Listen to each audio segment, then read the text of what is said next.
Kita lanjutkan kembali diskusi kita, pemirsa. Pak Hadar, ini kalau soal logistik sebenarnya kan bukan cuma hal yang penting diperhatikan, tapi bisa mempengaruhi pelaksanaan pemilu. Betul. Kalau di kota-kota besar, hampir semuanya aman gitu kan. Tapi kan kita tidak bisa menafikan, memikirkan hak masyarakat yang ada di daerah-daerah terpencil.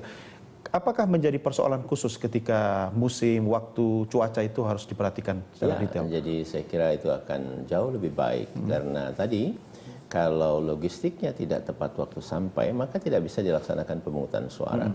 Dan kalau kita mau berupaya betul, itu bisa tepat waktu sampai, maka seringkali dalam cuaca yang buruk, ya, hujan lebat atau gelombang tinggi dan seterusnya, kami harus menyewa transportasi. Dan itu jauh lebih mahal, tidak bisa menggunakan yang karena rutin, charter kan, ya, betul, di luar reguler. Ya. Kemudian yang lain saya kira kita perlu juga antisipasi tentang partisipasi. Jadi kalau hari itu hujan lebat, itu pemilih bisa sangat mungkin para pemilih cenderung ya di rumah saja gitu. Beberapa dan ini terbukti sebetulnya partisipasi bisa lebih meningkat juga kalau masa sosialisasi lebih panjang. Lebih panjang tentu, dan juga cuaca hari itu juga baik begitu kan. Tapi cuaca bagi partai politik agak mendung. Ada beberapa kasus di pemilihan pemilu yang lalu, kenapa ini daerahnya kok partisipasinya sangat rendah? Ternyata di sana waktu itu hujan sangat lebat dan banjir begitu. Nah, jadi ini adalah ancaman atau faktor yang sangat mungkin bisa mempengaruhi. Nah, pilkada kita ini kan cenderung juga tingkat partisipasinya rendah. Kemudian sekarang faktor keterpilihannya juga mau diturunkan dan seterusnya. Ini persoalan legitimasi kan. Oleh karena itu kalau kita sudah tahu banyak faktor seperti ini, ya baiknya dalam rangka antisipasi ya kita tidak letakkan di hari pemungutan suara itu di bulan-bulan di mana cuaca tidak terlalu baik. Mas Didi, ini kan kemarin kayaknya baru pemilu gitu kan, kok tahu-tahu mau pemilu lagi. Sebenarnya faktor psikologis kayak gitu pengaruh nggak ya terhadap partisipasi masyarakat? Ya, kejenuhan pemilih terjadi, dan itu bisa kita lihat pilkada di 2005, kemudian 2010 yang dekat dengan pemilu legislatif 2004 dan 2009 itu kecenderungannya angkanya lebih rendah dibanding tahun-tahun berikutnya. Artinya parpol juga rugi dong sebenarnya ya? Parpol mungkin nggak merasa rugi karena berapapun yang datang kan yang suara terbanyak menang. Tetap gitu. suara terbanyak. Itu jadi problemnya kan problem legitimasi. Tapi kan gitu. Bagi pembelajaran demokrasi kita kan partisipasi sangat penting. Partisipasi sangat penting karena kita sedang membangun demokrasi yang lebih benar. Nah, saya kira juga ada satu faktor lain yang menurut saya akan lebih baik buat partai politik untuk punya waktu berkonsolidasi. Jadi ini pendapat yang sebetulnya umum, tetapi oleh beberapa kalangan pendapat saya ini diinterpretasikan mendukung Golkar dan P3 karena saat ini mereka sedang risuk. Enggak. Jadi dimanapun di negara maju maupun di negara yang sedang berkembang demokrasinya, setelah pemilu itu selalu terjadi konflik internal. Konflik internal partai itu biasanya akibat dari pencalonan. Pencalonan anggota legislatif biasanya karena calonnya banyak bisa diredam. Tapi pencalonnya pejabat eksekutif atau Perdana Menteri itu bisa menimbulkan kegoncangan di internal partai. Oleh karena itu partai butuh waktu yang cukup untuk konsolidasi sebelum mengikuti pemilu berikutnya. Dan waktu yang cuma 1 tahun itu nggak cukup. Di mana-mana waktunya paling nggak 2 tahun. Makanya kami mengusulkan sebaiknya setelah pemilu legislatif, pemilu presiden tahun 2014 kemarin, butuh waktu paling tidak 2 tahun, yaitu 2016 untuk pilkada. Tapi akan makin banyak penjabat atau PLT. Nah, itu memang satu problem yang memang harus dipecahkan. Nah, tapi kalau banyak yang khawatir kalau pilkada berlama-lama itu menimbulkan ketegangan sosial. Enggak juga.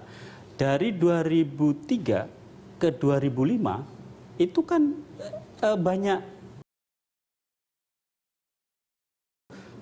Undang-Undang 32 tahun 2000 itu melarang masa jabatan kepala daerah yang terjadi pada tahun 2004 tidak boleh dilakukan pilkada, sehingga pilkada semua diundur ke 2005 pada bulan Juni. Itu ada ratusan juga yang kemudian kenapa itu sampai sekarang tahun 2015 itu jumlahnya banyak karena itu. Nah, ternyata juga nggak terjadi kegoncangan apa-apa karena yang penting undang-undang ngasih tahu masyarakat tahu, komunitas politik tahu, partai politik tahu bahwa memang ini masa transisi. Iya. Sehingga kalau dikasih tahu lebih awal, itu mereka siap-siap.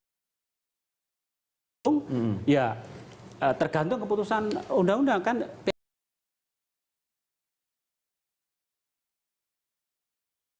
Juga menginginkan pemilu yang berkualitas, Pak Hadar ya. Betul. Kualitas itu kan juga ditentukan dari proses pelaksanaan pemilu itu sendiri. Dengan waktu persiapan yang lebih matang, apakah Anda juga mengantisipasi kalau terpaksa dipaksakan pemilu di bulan Desember atau September yang tidak mungkin kata Anda tadi, dengan kondisi cuaca yang tidak bersahabat, apakah membuka ruang adanya tuduhan-tuduhan penyalahgunaan, penyelewengan seperti yang sudah dialami?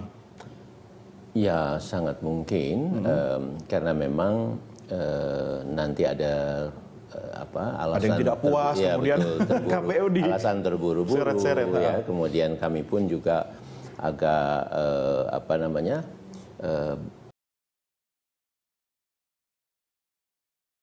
akibatkan tidak semuanya bisa disampaikan atau dilaksanakan.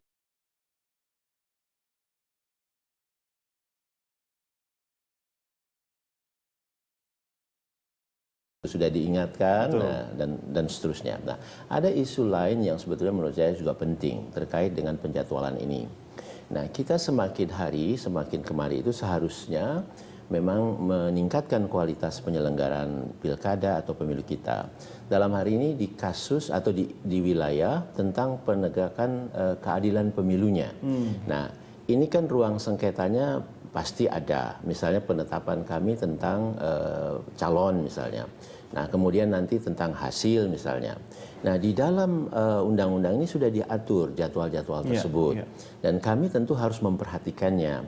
Karena kita ingin semua yang memang kalau dikembalikan haknya, hak elektoralnya, ya harus kita layani. Jadi kita harus tunggu. Nah, yang kedua ini kan harus serentak. Nah, ini jadwalnya cukup panjang. Itu yang sengketa tata usaha 67 hari. Betul. Tidak mungkin ini kita tinggalkan. Kita harus tunggu sampai tuntas dulu. Demikian juga sengketa hasilnya sebelum menuju tahap kedua gitu. Nah, jadi kalau dulu sengketa tata usaha negaranya itu bisa kami abaikan begitu, kita tinggalkan sehingga nanti orang ya apa boleh buat sudah lewat saja gitu. Kami tidak ingin menjadi penyelenggara yang model seperti itu lagi. Jadi kalau memang mereka berhak ada putusan pengadilan, maka hak mereka haruslah kita kembalikan. Nah, jadi ini harus kita upayakan jadwal-jadwal ini bertemu. Dan kita inginkan serentak. Kalau serentak itu artinya nanti pelantikannya haruslah berbarengan dalam rangka keserentakan nasional. Nah, oleh karena itu hal-hal seperti ini harus juga kita perhatikan dalam menentukan jadwal-jadwal. Sebagai warga negara saya juga ikut berpartisipasi untuk melahirkan pemilu yang berkualitas kan. Tapi ngomong-ngomong soal kualitas, singkat saja nih, tanggal 17 atau 18 nanti optimis nggak bola dari DPR keluar nih? Ya, sebetulnya saya dan beberapa kawan ragu. Kenapa sering dijanjiin angin surga ya? Karena begitu banyak yang harus direvisi. Tadi saya sampaikan, salah ketiknya aja ada 8 item. Sistematikanya, strukturnya itu tidak sebagaimana lazimnya undang-undang pemilu.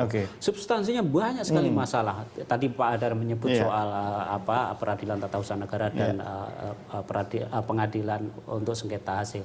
Nah, banyak sekali, makanya saya sangat pesimis itu sehingga kami sempat waktu itu mengusulkan kepada Komisi 2 sebaiknya direvisi 2 tahap. Tahap pertama merevisi jadwal, tahap kedua merevisi substansi. Cuman rupanya Pak Rambi dan kawan-kawan Pak Rambi dan kawan meyakinkan, percayalah kami akan selesai. Percaya dong. Anda lupa kita pernah membangun Candi Prambanan 1 malam loh.